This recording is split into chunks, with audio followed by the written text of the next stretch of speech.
Candidato à presidência do São Paulo pela chapa Resgate Tricolor, Roberto Natel, já decidiu que promoverá mudanças no departamento de futebol independentemente da fase do time comandado por Diniz, caso ele seja eleito. Uma das primeiras medidas de Natel será a demissão do gerente executivo de futebol, Pássaro, responsável pelas negociações com atletas e formulação de contratos. O advogado é um dos pilares do departamento de futebol, chefiado por Raí, mas aparentemente não agrada ao candidato do São Paulo.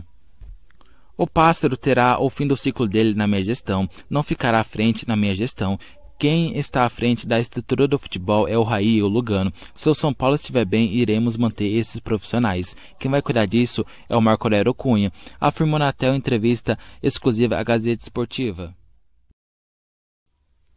Neste sábado, o São Paulo visita o Bahia na Arena Fonte Nova, em Salvador, pela 23ª rodada do Brasileirão. E o confronto será especial para o meia Daniel Alves, que jogará no estádio com a camisa do São Paulo pela primeira vez.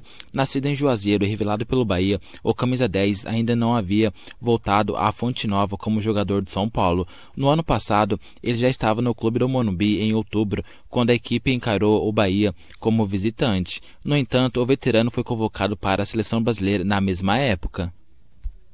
Apesar disso, Daniel Alves chegou a jogar no estádio em 2019. Em junho, ainda antes de se transferir ao São Paulo, ele participou do empate sem gols com a Venezuela pela segunda rodada da fase de grupos da Copa América. Foi a quarta vez dele no estádio com a amarelinha. Pelo Bahia, Daniel Alves disputou 56 jogos e 5 gols marcados e 4 assistências. Mesmo permanecendo pouco tempo no clube de Salvador, o lateral direito conquistou a Copa do Nordeste em 2002.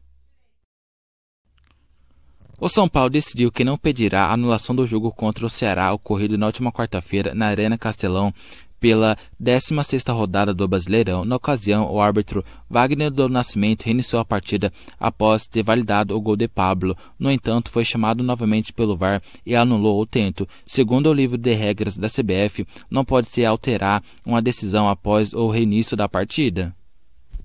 Na nota divulgada em seu site, o São Paulo afirma que sabe que houve impedimento no lance e que a decisão correta seria a anulação do gol, mas alerta que isso não implica na inexistência do indiscutível erro de direito que venham a seguir. O São Paulo ainda diz que não entrará com pedido de anulação, apesar de ter a segurança que o pleito seria aceito uma vez que houve evidente erro de direito e o descumprimento da regra básica do jogo. O clube ainda escreve que não quer ser beneficiado do que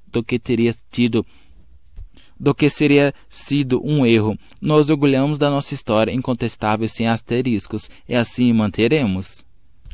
Para finalizar, o São Paulo diz que a tecnologia é bem-vinda, mas deve ser aprimorada, lembrando de outros episódios em que o clube teria sido prejudicado, como na partida contra o Atlético Mineiro, quando o Luciano fez um gol legal e acabou sendo invalidado. O torcedor de São Paulo pode voltar a ver o atacante Luiz Fabiano disputar uma partida oficial pelo clube. O jogador contou que tem um acordo com Júlio Casares, candidato à presidência do São Paulo, para fazer a pré-temporada com a equipe e possivelmente jogar o Paulistão de 2021. O Casares me encontrou e a gente trocou algumas ideias. Ele expôs uma possibilidade que eu achei legal. Se ele ganhar a presidência, eu vou fazer a pré-temporada nada assinado, só para ver como eu estaria. Se tudo ocorrer bem, eu vou tentar jogar o Paulistão. Se não der, vou fazer a minha despedida, disse o atacante em entrevista ao Band Esportes. Aos 40 anos, Luiz Fabiano não entra em campo desde novembro de 2017, quando participou de 45 minutos do empate por 1-1 entre Vasco e Vitória.